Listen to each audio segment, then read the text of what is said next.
Assalamu alaikum dear students, I am Anjum Shafiq, your biology teacher for grade 11, and today I am going to discuss respiratory distress syndrome, or which we say RDS.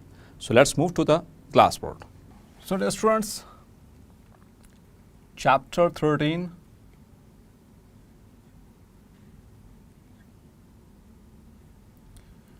gaseous exchange.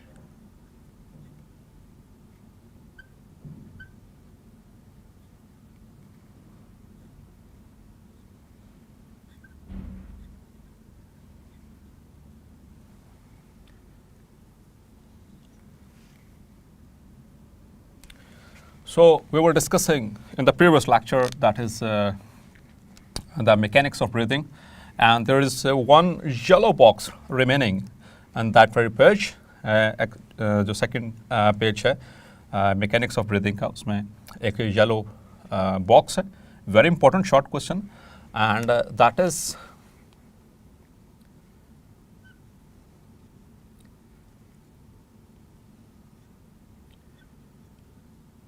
or respiratory distress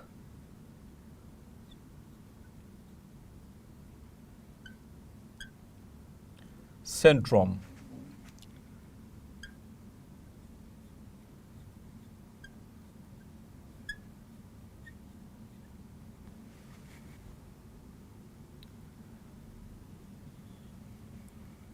Or which is also known as RDS in short form, in its abbreviated form.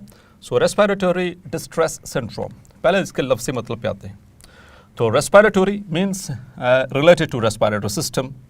Distress means difficulty, problem or मुश्किल. Okay? And syndrome मैं आपसे पहले भी इस चीज़ का जिक्र कर चुका हूँ.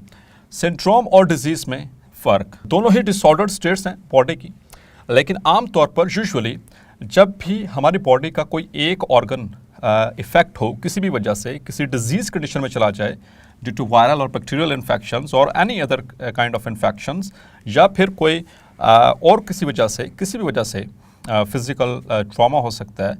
सो जब भी कोई एक ऑर्गन अपना नॉर्मल फंक्शन परफॉर्म ना कर रहा हो और उसमें अलामात आना शुरू हो जाएं, symptoms, sign and symptoms आना शुरू हो जाएं, so that very disordered state is called as disease, like bronchitis, like laryngitis, like gingivitis, like encephalitis, so like hepatitis we have discussed. So these are the disease. लेकिन जब हमारी body का एक से ज़ायद ऑर्गन्स इफ़ेक्ट हो रहे हों और हर एक के अपने अपने अलग-अलग से symptoms आ रहे हों, so that very disordered state is called as syndrome. Clear? ये बात पहले हम एड्स में भी डिस्कस कर चुके हैं चैप्टर नंबर 5 में. So respiratory distress syndrome. तो dear students, respiratory system हमारी पूरी बॉडी के साथ लिंक है. Our each and every cell of the body needs the oxygen and it requires to be eliminated the carbon dioxide. उसको oxygen की ज़रूरत है, कार्बन डाइऑक्साइड को उसकी ज़रूरत नहीं है. तो इन दोनों को ट्रांसपोर्ट करने के लिए फिर अल्लाह ताला ने मैकेनिज्म रखा, उससे हम रेस्पिरेटरी सिस्टम कहते हैं. क्लियर? सो डियर स्टूडेंट्स, जब ये सिस्टम जो है इफ़ेक्ट होगा किसी ना किसी तरीके से, तो चूंकि ये पूरी बॉडी को सप्लाई कर रहा है ऑक्सीजन और वहाँ से कार्बन डाइऑक्साइड को रिमूव कर रहा है, तो फिर पूरी बॉडी इफ़ेक्ट होगी इससे. So different organs will be affected. So that is why जब रेस्पिरेटरी सिस्टम के डिफेक्ट होगा, कोई इसमें माल फंक्शनिंग होगी, so it will usually lead to the syndrome. So coming towards the topic, that is respiratory distress syndrome. Dear students, आम तौर पर जो गैस्टेशन पीरियड होता है, gestation period, there is a term gestation.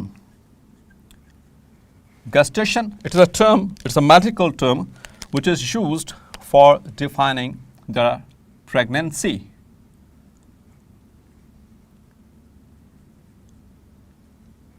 Pregnancy को medical terminology में gestation कहा जाता है.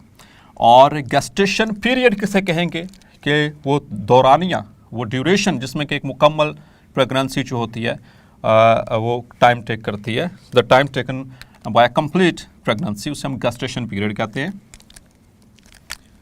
And gestation period,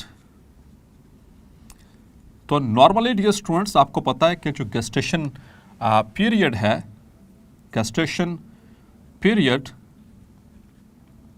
that is around about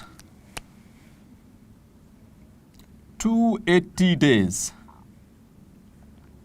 or we can say 9 months.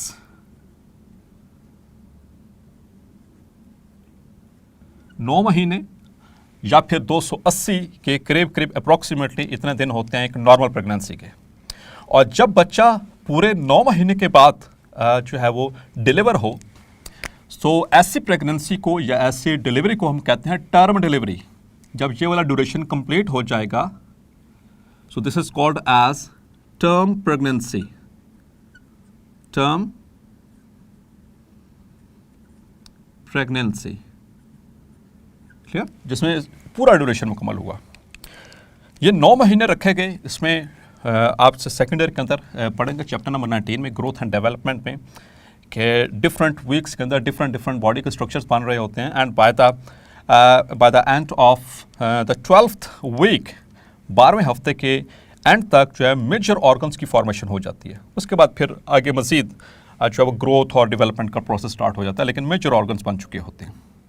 अब dear students, if you talk about this disease और this condition, medical condition, dear students ये basically एक state है, ठीक है, जो किस वजह से होती है, जब डिलीवरी बच्चे की टर्म से पहले हो जाए, मतलब कि 9 महीने से पहले बच्चा जो है वो डिलीवर होना शुरू हो जाए, ठीक है। सो 9 महीने से जब भी पहले बच्चा डिलीवर होगा उसे हम कहते हैं प्री टर्म डिलीवरी।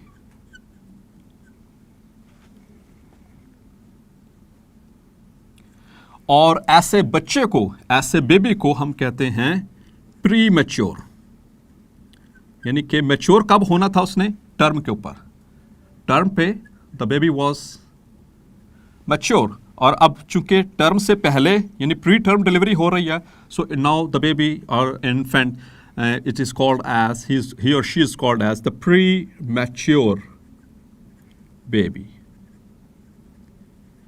क्लियर। और आम तौर पर जो देखा गया है, जो प्री मैच्योर जो बर्थ होती है, it is usually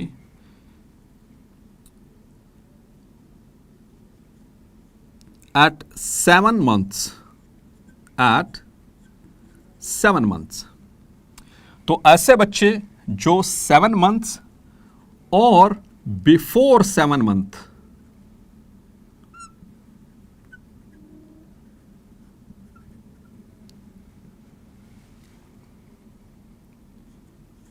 if the baby or if the fetus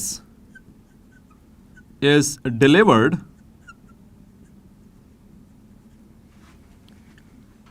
he or she, means the baby, will face respiratory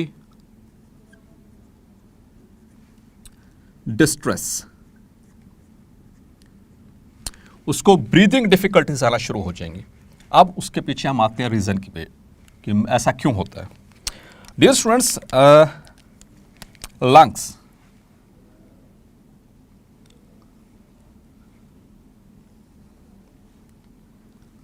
so this is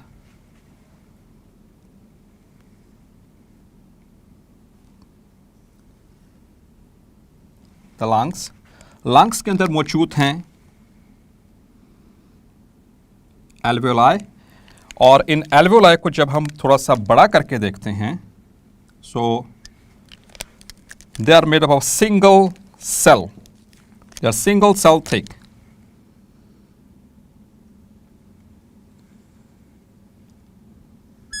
ये मैं एक एल्वेओलस का स्ट्रक्चर ड्रॉ कर रहा हूं,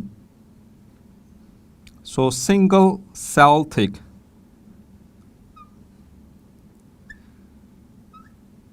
Clear? So this is the structure of a single alveolus. These are the alveolar cells. ये normal alveolar cells हैं और इन्हीं cells के दरमियान एक और different category का cell होता है. This one. This is the secretory alveolar cell. This is the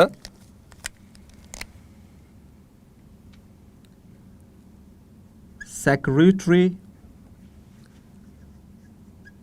alveolar cell और ये normal cells हैं. These are the normal alveolar cells. Clear? तो एक सिंगल मेम्ब्रेन है, ठीक है, ये थिन मेम्ब्रेन, सिंगल सेल थी. Clear.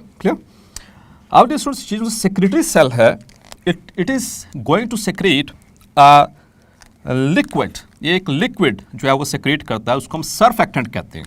That is called as the surfactant. वो सर्फेक्टेंट जो है एल्वेओलाई की जो इंटरनल मेम्ब्रेन्स होती हैं इनर साइड, ये उसके ऊपर ऐसे एक फिल्म सी बना देता है लाइक दिस. सो ये आपको जो पिंक कलर में मैंने दिखाया, that is basically the surfactant. और surfactant dear students, it is a mixture of lipoproteins,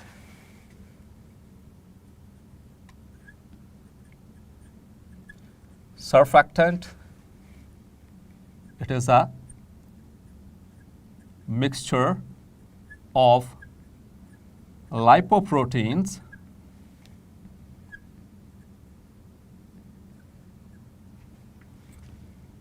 secreted by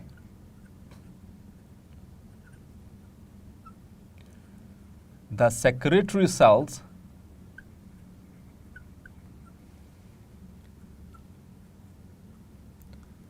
of alveoli. तो सेक्रेटरी सेल्स होते हैं एल्वेओलाई के, वो इसको सेक्रेट करते हैं. अब इसका फंक्शन क्या है? Its function is to reduce the surface tension. ये सरफेस टेंशन को रिड्यूस करता है, जैसा कि आपने केमिस्ट्री में और सर्फेक्टेंट्स पढ़े हैं. अब इस बात को ज़रा मैं एक प्रैक्टिकल वे से समझाने लगा हूँ, इसको समझने की कोशिश कीजिएगा. डियर स्टूडेंट्स, लाइक जो टनल्स होती हैं, आप जब हम टनल्स बनाते हैं यानी सुरंगें बनाते हैं या फिर इस तरह का कोई भी एक स्ट्रक्चर बनाते हैं, लेट्स सपोज ये सामने से एक स्ट्रक्चर आपको दिखा रहा हूँ. ये ये गेट है, जैसे कि सिटीज़ के ऊपर या जो सोसाइटीज़ के ऊपर स्टार्ट में बड़े बड़े गेट्स लगाए जाते हैं. तो let's suppose this is a gate and this is XYZ society और the gate of any university, college etcetera. तो डियर स्टूडेंट्स, यहाँ पर ये देख सकते हैं, ये एंगल्ड ये वाला स्ट्रक्चर जो है, ऊपर जितनी भी ये ब्रिक्स लगी हुई हैं या ऊपर जितना भी वो कंक्रीट का जो मटेरियल है, उस सारे का सारा जो वेट है वो इस एंगल्ड स्ट्रक्चर के ऊपर होता है. और ये बाकायदा तौर पर पहले ईंटों से ही बनाया जाता है और इसमें रॉड्स और इस तरह की स्ट्रक्चर्स जो हैं वो रखे जाते हैं लाइक दिस. अब ये स्ट्रक्चर क्या कर रहा है, ये पूरे जो ये गेट के ऊपर जितने भी ये मटेरियल था, इस सब का इसने बोझ उठाया हुआ है और ये इसको कोलैप्स नहीं होने दे रहा.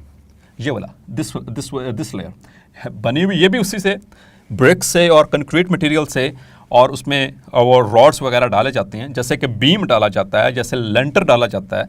तो उसमें पहले ये इस तरह से स्ट्रक्चर, तो वो पूरी जो छत का वजन उठाता है, उसको कोलैप्स नहीं होने देता. इसी तरह से डियर स्टूडेंट्स, जो सर्फेक्टेंट है, इसका काम भी यही है कि जो एल्वेओलाई जब इनहेल और जब एक्सहेलेशन में ये एक्सपैंड कर रहे हैं और कॉन्ट्रैक्ट कर रहे हैं, तो उस दौरान ये कोलैप्स ना हो जाए, इनको वापस अपनी शक्ल में लेके आने का काम इस सर्फेक्टेंट का होता है. बिल्कुल इसी का है, लाइक दिस. तो ये सरफेक्टेंट बेसिकली इनको लंग्स को यानी कि एल्वोलाई को the structural function unit of our respiratory system ये इनको कोलैप्स नहीं होने देता। ये इसका फंक्शन है। ये सरफेक्टेंट आपको याद होगा चैप्टर नंबर 2 में डिटेल से मैंने आपको पढ़ाया था in the topic of lipids. Lipids की जब हमने क्लासिफिकेशन पढ़ी थी उसमें हमने पढ़ा था फॉस्फोलिपिड्स, और वहाँ पर आपने एक स्ट्रक्चर पढ़ा था फॉस्फोलिपिड्स में दैट फॉस्फेटिडाइलकोलिन। याद है आपको dear students? So basically the name of this surfactant जो केमिकल इसके नेचर है surfactant, it is dipalmitoyl phosphatidyl choline। आपको याद आया डियर स्टूडेंट्स? फॉस्फेटिडाइल कोलिन याद आया? चैप्टर नंबर 2 में लिपिड्स के अंदर हमने पढ़ा था इसका कॉमन नेम क्या था फॉस्फेटिडाइल कोलिन का? Lecithin. That is the lecithin. Hopefully अब आपको अच्छे से याद आ गया, ठीक है। तो डाइपाल्मेटाइल लेसिथिन या डाइपाल्मेटाइल, इसमें एक्चुअली 2 पाल्मेटिक एसिड्स के ग्रुप होते हैं। सो पाल्मेटिक एसिड आपने पढ़ा था, ऑयलिक एसिड और पाल्मेटिक एसिड डियर स्टूडेंट्स याद आपको? उसी में फैटी एसिड्स के अंदर, ठीक है, 16 कार्बन कंटेनिंग जो कंपाउंड था। सो 2 डाइपाल्मेटाइल यानी 2 पाल्मेटिक एसिड्स होते हैं इसके, और साथ में ये फॉस्फोलिपिड यानी कि लेसिथिन अटैच होता है। That is the chemical composition of the surfactant, dipalmitoyl phosphatidyl choline और simply lecithin. Clear? It is a mixture of lipoproteins. Lipoprotein का ये मिक्सचर है। सो इसका काम क्या है? ये सरफेस टेंशन को रिड्यूस करता है, तो लंग्स कोलैप्स नहीं होते। अब मजे की बात क्या है, जो इंटरेस्टिंग फैक्ट है कि सरफेक्टेंट की जो प्रोडक्शन है, द प्रोडक्शन वो स्टार्ट होती है 24th वीक पे ऑफ प्रेगनेंसी बच्चे के अंदर, ठीक है, फीटस के अंदर, और 28वें हफ्ते तक यानी 28th वीक तक ये इसका नॉर्मल ड्यूरेशन है इसकी प्रोडक्शन का। अगर आप इसको कैलकुलेट करें, एक महीने में 4 हफ्ते होते हैं, तो 24 का मतलब है 6 मंथ्स और 28 का मतलब है 7 मंथ्स। तो ये नॉर्मल ड्यूरेशन है इसका, ठीक है। इसके बाद यानी कि इस ड्यूरेशन में ये इसकी प्रोडक्शन स्टार्ट हो जाती है, और जो नॉर्मल एनफ अमाउंट है इसकी, एप्रोप्रिएट अमाउंट, इसकी जो एप्रोप्रिएट अमाउंट है वो आमतौर पर मुकम्मल होती है 34th वीक पे, 34वें हफ्ते। तो लगभग तकरीबन 8.5 मंथ का यानी कि ड्यूरेशन बनता है। 8th मंथ में इसकी जो नॉर्मल रिक्वायर्ड अमाउंट होती है वो बन चुकी होती है इस सरफेक्टेंट की।